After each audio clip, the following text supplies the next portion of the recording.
मैं आपको बताने वाला हूँ कि रसिया ने यूक्रेन के ऊपर वॉर क्यों किया। देखिए, मैं टेक्निकल आदमी नहीं हूँ, तो अपना कॉपी किताब लेके समझाता हूँ, ठीक है।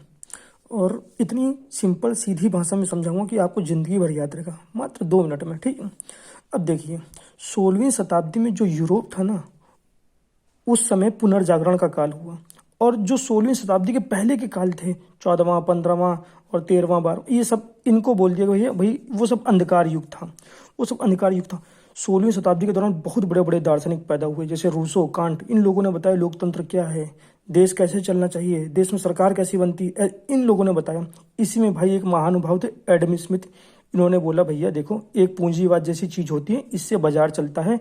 देश में एक ऐसा सिस्टम होता है कि पैसा वाला आदमी पैसा कमाता रहे और वो अपना तरक्की करता रहे और वो नीचे के लोगों को कंट्रोल करता रहे। मगर इसी में भाई एक दूसरे आदमी पैदा हुए जिनका नाम था कार्ल मार्क्स। इनको पूरी दुनिया जानती है, ये समाजवादी इंसान थे। इन्होंने बताया देखो, जो दुनिया है ना वो कैसे चलती है, दुनिया श्रमिकों से चलती है। दुनिया में जो श्रमिक अगर काम नहीं करेगा तो पूंजीपति के पास पैसा कैसे जाएगा। तो उसने कहा दुनिया के मजदूरों एक हो जाओ और इन पूंजीपतियों के खिलाफ युद्ध छेड़ दो। तो भाई साहब, ये अपनी थ्योरी लिख के चले गए। बड़ा गरीब आदमी था, खाने के लिए रोटी तक नहीं थी इस इंसान के पास। जर्मनी में पैदा हुआ था और वहीं मर गया, नहीं लंदन में मर गया ये। और समाजवादी एक बहुत बड़ी कॉपी लिख के वो मर गए। अब भाई उसको किसी ने पढ़ा नहीं था दुनिया में। अब पढ़ने वाले एक पैदा हुए इंसान लेनिन, ये पैदा हुए रूस में। ये 1917 में इन्होंने इस किताब को पढ़ा और उन्होंने रूस को कहा, रूस में सबसे ज़्यादा श्रमिक वर्ग था, रूस में कहा अरे दुनिया के मजदूरों एक हो जाओ। तो दुनिया के मजदूर तो नहीं एक हुए, मगर रूस के सारे मजदूर एक हो गए और रूस की क्रांति छिड़ गई। और रूस की क्रांति के साथ इतने लोग जुड़ गए कि रूस इतना बड़ा आकार ले लिया। उसके अंदर इतने देश समाहित हो गए कि रूस दुनिया का सबसे बड़ा आज तक देश है। इसी दौरान फर्स्ट वर्ल्ड वॉर चल रहा था, प्रथम विश्व युद्ध चल रहा था, जो 1914 से 1918 तक चला। और फिर सेकंड वर्ल्ड वॉर हो गया, जो कि 1939 से 1945 तक चला, सेकंड वर्ल्ड वॉर। तो रूस और अमेरिका दोनों थे, ये साथ साथ से लड़ रहे थे युद्ध। सेकंड वर्ल्ड वॉर में रूस और अमेरिका साथ साथ युद्ध लड़ रहे थे। तो भाई साहब, जापान जो था बहुत उछल रहा था, सरेंडर ही नहीं कर रहा था। अमेरिका ने कहा यार युद्ध जल्दी खत्म करना है। एक दिन उठाया परमाणु बम, उठा के जापान में रख दिया। जापान के 2 शहर हिरोशिमा और नागासाकी तबाह हो गए। रसिया ने कहा अरे भैया, तुम परमाणु बम कहाँ से ले आए थे यार, तुम परमाणु बम बना के बैठे थे क्या। अरे यार, हम तुम्हारे खिलाफ लड़ रहे थे तो तुम हमारे ऊपर फेंक देते। और रूस को आया गुस्सा, कहा तुम हमसे मित्रता करते हो, हमको ही नहीं बताते कि तुम परमाणु बम रखे हो। इन दोनों में टनाटनी हो गई। 1945 से शुरू होता है शीत युद्ध।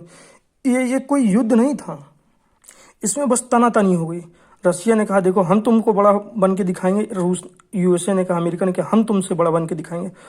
रसिया ने सारे जितने भी पूर्वी तरफ के देश थे सबको अपने में समेटने की कोशिश की। और जो यूएसए अमेरिका था, उसने पश्चिम के देशों को समेटने की कोशिश की और उसने बना दिया नाटो। और उसने कहा ये जितने भी देश हैं हमारे अंडर में, 20-25, ये सारे देश एक, इनके ऊपर अटैक तो हमारे ऊपर अटैक, यानी अमेरिका के ऊपर अटैक। और रसिया ने बना दिया वारसा। और इसने कहा अगर इसके ऊपर अटैक तो समझो रूस के ऊपर अटैक। इस तरीके से 2 खंडों में, 2 विभागों में पूरा विश्व बट गया। इसको बोलते हैं ध्रुवीकरण, 2 पोलर, 2 ध्रुवों में पूरा विश्व बट गया। अब जब वारसा बनाया, यूक्रेन इसी का हिस्सा था, ये रूस का हिस्सा था। मगर 1991 में रूस का विघटन हो जाता है, रूस के पूरे टुकड़े हो जाते हैं, 15 देश टूट के अलग हो जाते हैं। रूस को बड़ा दुख होता है, यूक्रेन भी उसी का हिस्सा था। आज रूस उसी यूक्रेन को अपने में समेटना चाहता है, मगर ये नाटो वाले कहते हैं नहीं, तुम हमारे सदस्य बन जाओ, अब तुम्हारे ऊपर आक्रमण होगा तो समझेंगे हमारे ऊपर आक्रमण हो रहा है। ये अमेरिका वाले बोल रहे हैं। यूक्रेन को आश्वासन तो दे दिया, मगर जब अब रूस ने इसके ऊपर आक्रमण किया है, क्योंकि मैंने आपको पहले बताया ये जो समाजवादी लोग होते हैं, साम्राज्यवादी लोग भी होते हैं, ये अपना विस्तार फैलाते रहते हैं। देखिए रसिया को कितना बड़ा कर दिया था। अब ये बोल रहे हैं आप हमारे में आ जाइए, आपके ऊपर अटैक होता है, यूक्रेन के ऊपर अटैक होता है अगर, तो हमारे ऊपर अटैक होगा, ये अमेरिका ने कहा।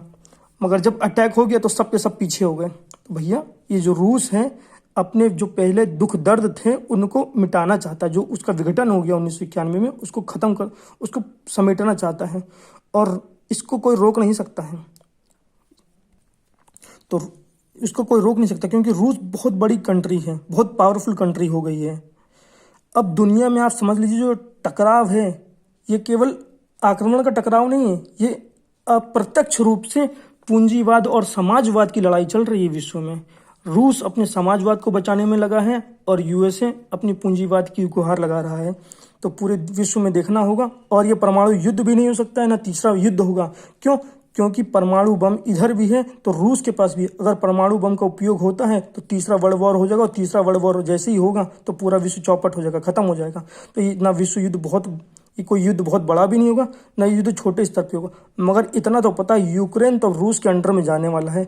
आधा यूक्रेन तो तोड़ ही दिया है, आधा और बचा है, वो भी रूस तोड़ के अपने में समाहित कर ही लेगा।